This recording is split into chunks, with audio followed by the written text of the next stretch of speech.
Hello friends, welcome to today's quote. வணக்கம் நண்பர்களே.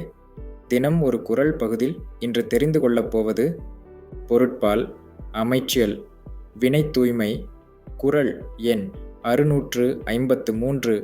ஓதல் வேண்டும் ஒளிமாழ்கும் செய்வினை ஆதும் எண்ணுமவர்.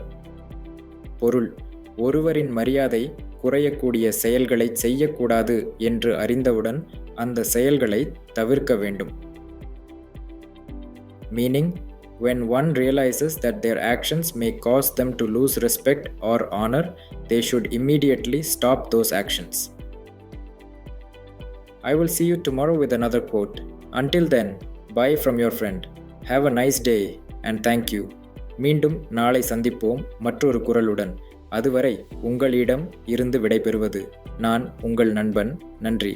வாழ்க வளமுடன்.